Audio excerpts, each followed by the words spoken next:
Saudara-saudari yang dikasihi dan mengasihi Tuhan, kembali kita memberikan waktu sejenak kita untuk merenungkan sabda Tuhan hari ini, hari Selasa 19 Mei 2020. Bacaan yang akan kita renungkan hari ini diambil dari Injil Yohanes bab 16 ayat 5 sampai dengan ayat 11. Mari kita siapkan hati untuk mendengarkan dan merenungkan sabda Tuhan. Dalam nama Bapa, Putra, dan Roh Kudus. Amin. Allah yang Maha Rahim, kami percaya bahwa Engkau tidak pernah meninggalkan kami sendiri. Engkau telah mengutus Roh Kudus untuk mendampingi hidup kami, membimbing kami, supaya kami mampu untuk semakin dekat dengan Engkau dan menjadi berkat bagi sesama.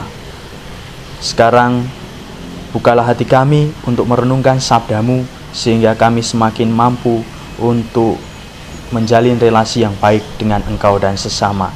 Dimuliakan nama Tuhan kini dan sepanjang masa. Amin.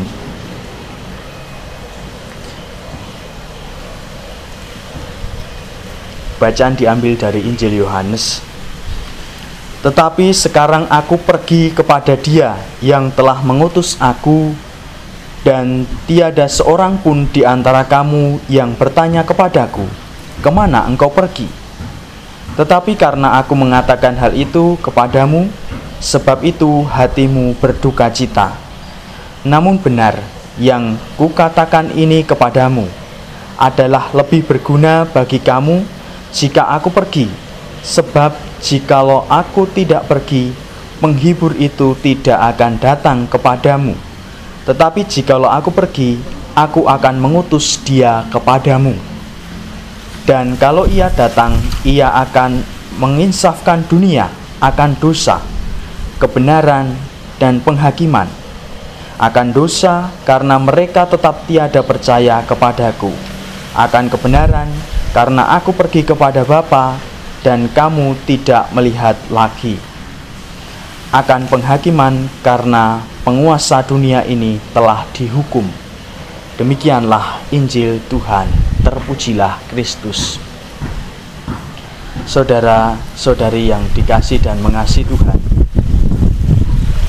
adalah lebih berguna bagi kamu jika aku pergi. Sebab jikalau aku tidak pergi, penghibur itu tidak akan datang kepadamu. Tetapi jikalau aku pergi, aku akan mengutus Dia kepadamu. Tuhan menjelaskan kepada para murid bahwa kepergiannya itu justru adalah hal yang baik bagi para murid, karena kepergiannya melalui peristiwa salib dan kemudian Dia bangkit setelah wafat dan Ia naik ke surga. Itu merupakan sebuah peristiwa bahwa perutusannya di dunia untuk mewartakan kerajaan Allah, mewartakan keselamatan sudah selesai. Dan akhirnya buah keselamatan yang menjadi tujuan Allah bagi manusia telah tersampaikan. Kepergian Yesus justru membuat para murid berada dalam posisi menikmati seluruh janji keselamatan Allah.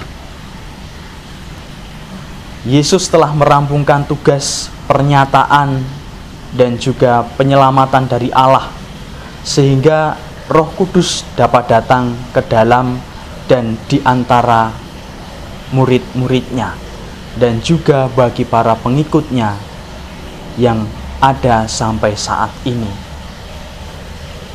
Tujuan Yesus hadir di dunia demi penyelamatan manusia telah terpenuhi, dan Ia mengutus Roh Kudus untuk mendampingi para murid-muridnya sehingga hidupnya senantiasa dalam jalan dan terang Allah sendiri.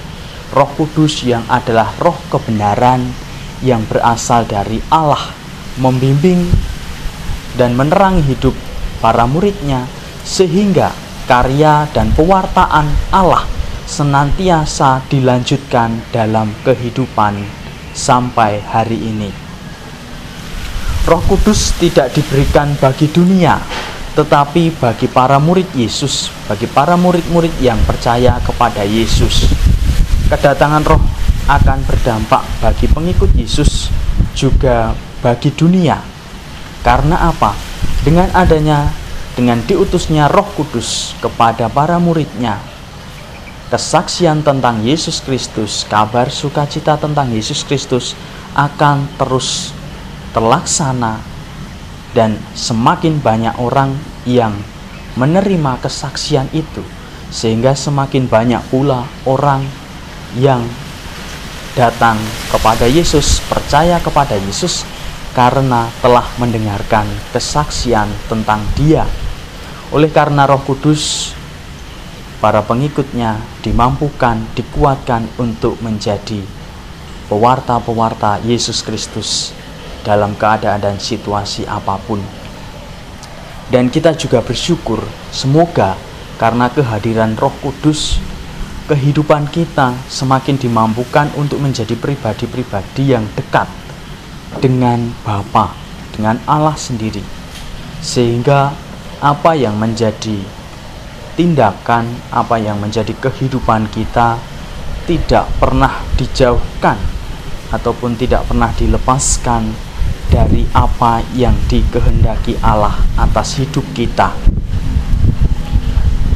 Bagi orang beriman, Roh Kudus akan membimbing kita untuk melanjutkan karya pewartaan yang sudah dimulai oleh Yesus Kristus.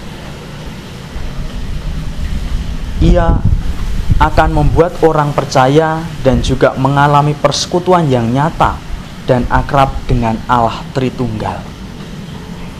Roh Kudus akan memampukan kita bukan hanya menjadi seorang pewarta bagi sesama, tetapi semakin memampukan kita untuk menjadi pribadi yang dekat dengan Allah Bapa, sehingga hari demi hari hidup kita bukan hanya baik bagi sesama, tetapi kita tidak jauh dari sumber iman kita, yaitu Allah sendiri. Roh Kudus memampukan kita untuk senantiasa mengarahkan diri dan mendekatkan diri kepadanya. Semoga melalui perantaraan Roh Kudus, kita semakin mampu untuk membangun relasi yang dekat dengan Tuhan kita Yesus Kristus. Semoga Tuhan senantiasa memberkati kita semua. Amin.